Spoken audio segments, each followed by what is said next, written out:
From the Dominion Post in Morgantown, West Virginia. This is the Postcast, the audio companion to the Dominion Post newspaper. In this episode, uncertainty plagues school reopening, and local government prepares to deal with the latest COVID-19 outbreak. I'm your host, Chris Schultz, and these are the week's top stories.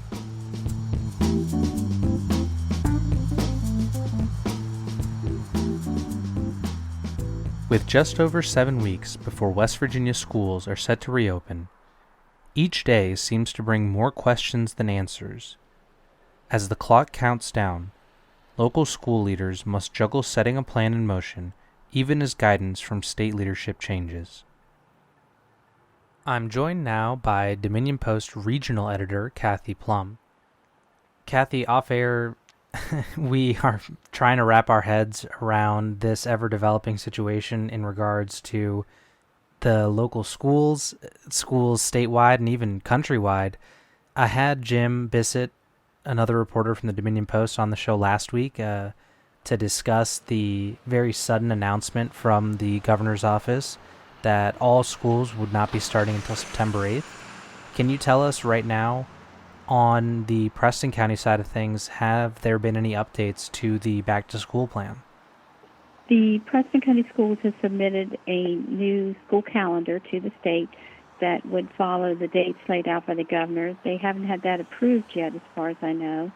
One thing that Superintendent Steve Watering noted was it's going to be very tough to get 180 days of class into that schedule given the legal holidays and limitations, but they are addressing that.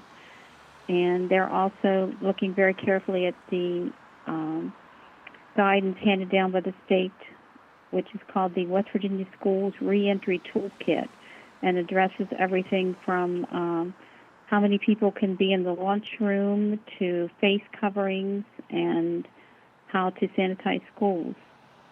So you did mention the guidance that's being offered from the state level down to the county level in the toolkit, but obviously it seems like choices and changes are being made almost on a daily basis right now as new information and new coronavirus case numbers come in.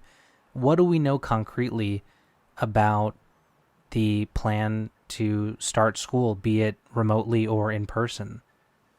Actually, as you said, that's up for change daily, too. The first sentence in the toolkit says that it's subject to change based on the spread and prevention of COVID-19 and what is known about it. That plan does call for students at all levels over third grade to wear face coverings, which is guidance I assume that they would leave in. It also talks about things like all staff must wear face coverings.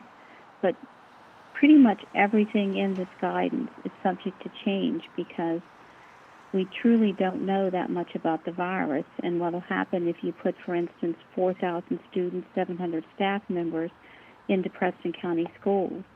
We all know children. Children are children. They're not going to follow guidelines 100%. It's hard in a classroom not to have people together. The children and staff in the classrooms mingle. Then they go home to their families, and we don't know what will happen then. So this is kind of a moving target here. Obviously, child education is a requirement. You have to educate your children, be it through the school system, through a private school, or through homeschooling.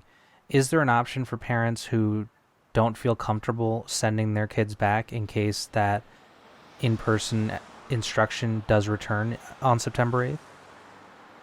Yes, statewide, there's a requirement that all counties offer an all-virtual option for students. Now, I think most counties are looking at students spending some days at home and doing work from home. Those are called remote learning days.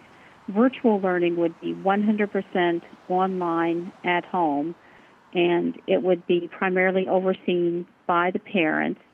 The platform for the learning would be provided by the county, and I think in Preston County, the deadline for that is coming near to sign up, and over 200 students have signed up so far.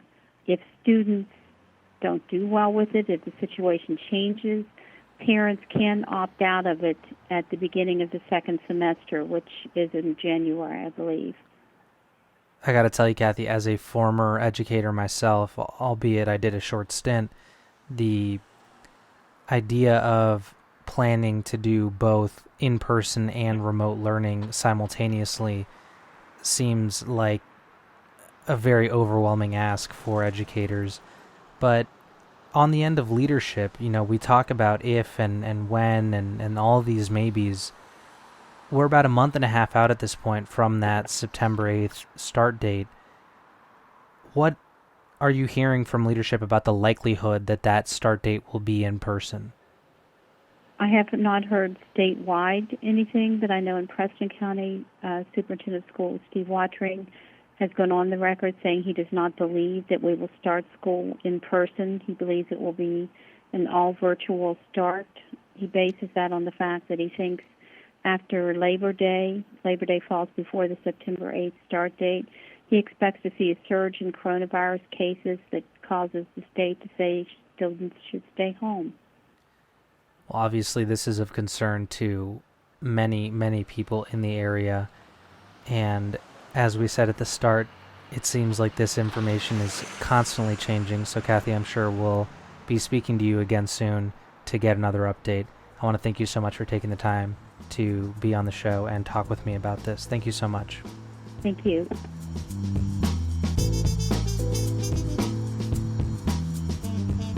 The United States has seen a dramatic uptick in new COVID-19 cases, and in West Virginia, Monongalia County has been at the center of this latest surge. Now, local leaders are taking action to try and stem the spread, on top of renewed restrictions and requirements from the governor's office. I'm joined now by Dominion Post reporter Ben Connolly. Ben, we have a pretty complex situation on our hands here in Monongalia County. I don't think it's editorializing to say that we've seen an explosion of cases over the last couple of weeks, particularly since the 4th of July weekend.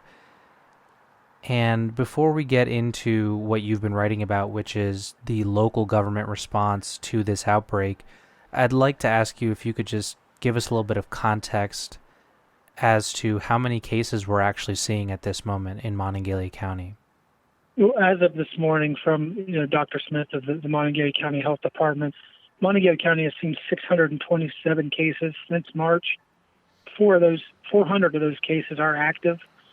But like you'd mentioned, as far as they're really the numbers taking off, the week of July 1st through July 7th, there were 197 new cases.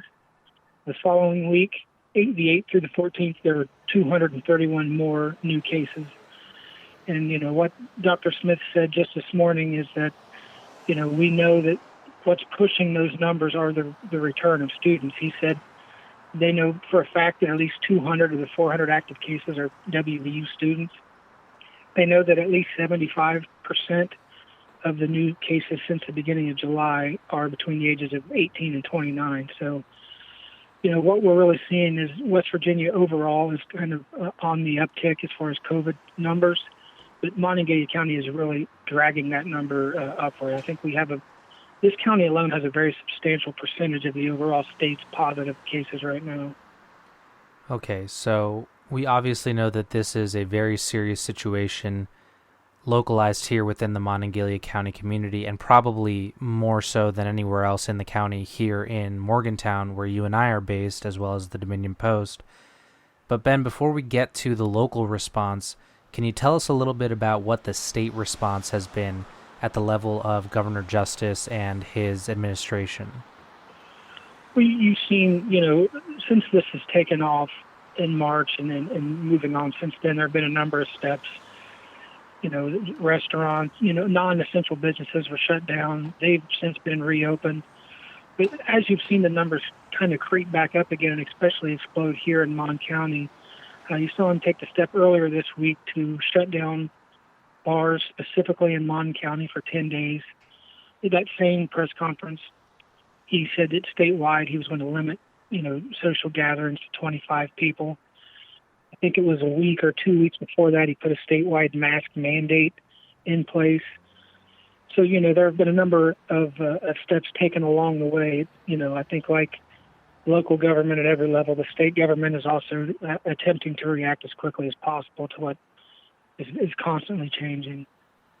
Ben, you have been writing all week and beginning last week with the announcement that the Morgantown City Council was going to go into a special session this week to address this increase in cases. What did they ultimately decide to do in response to this outbreak?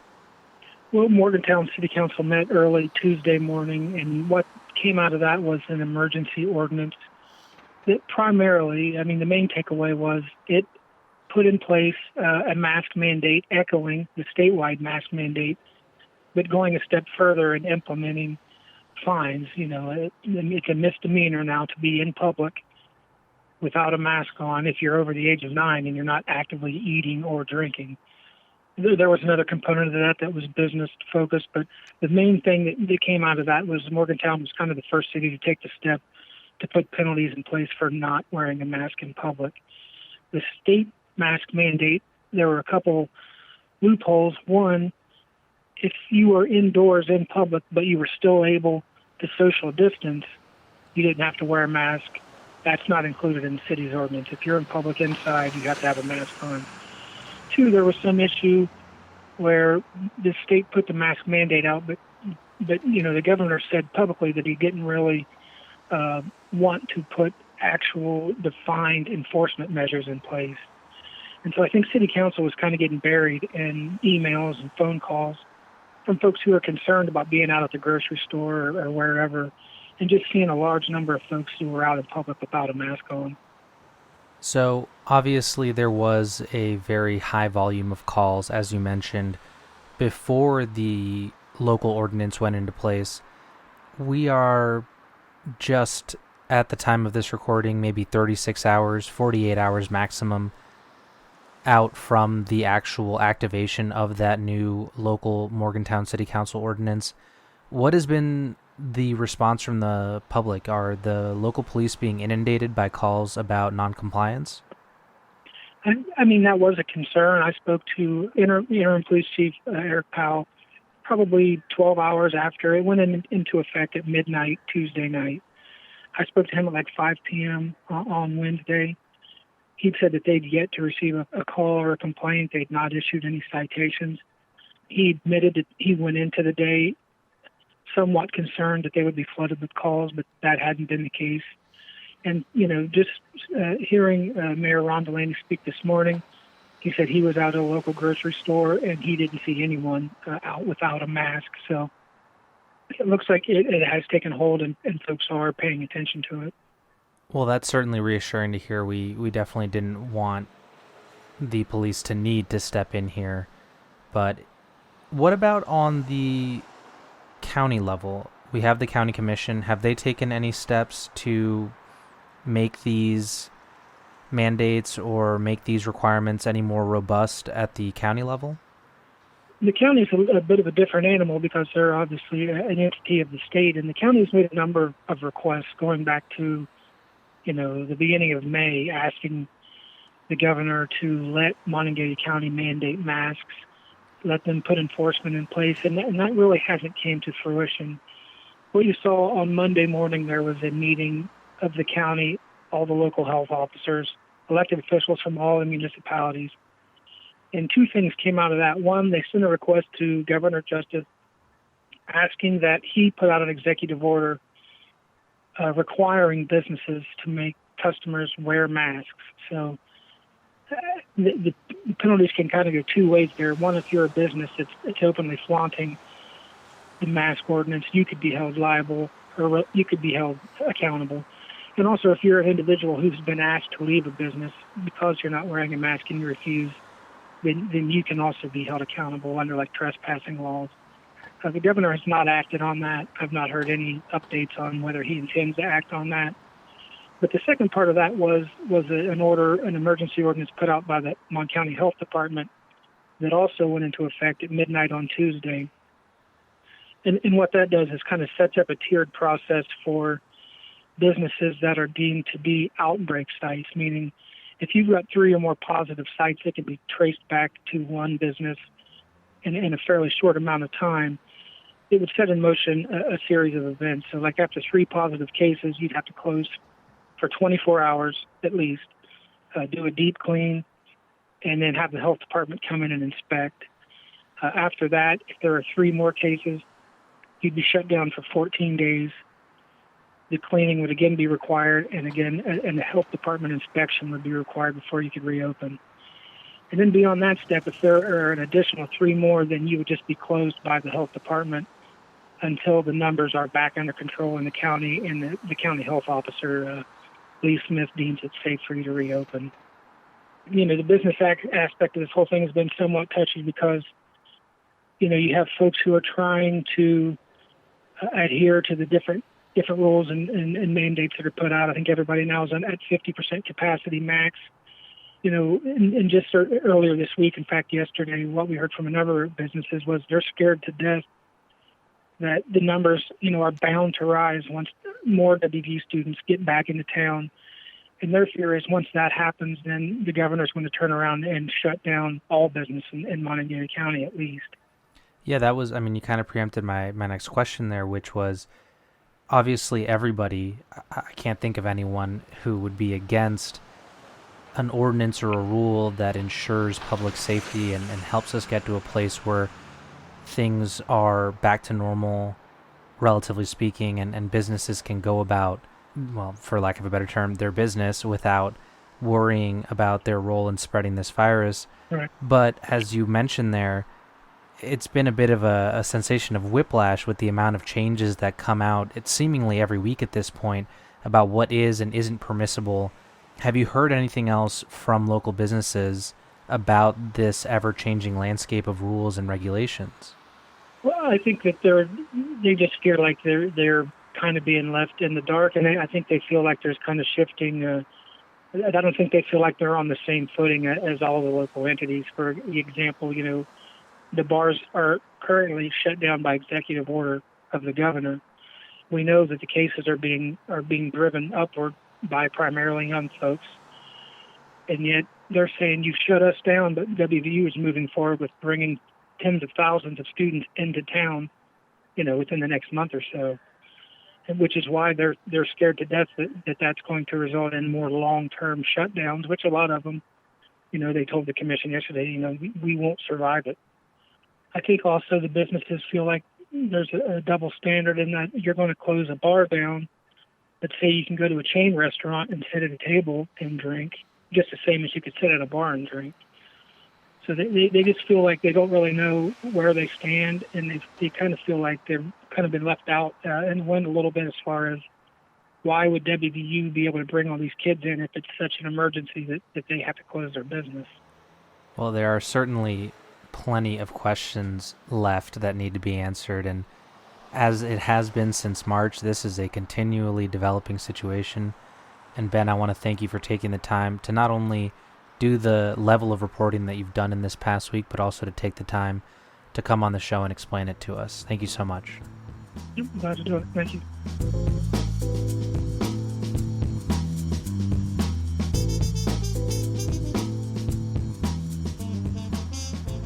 That's all for this week's episode.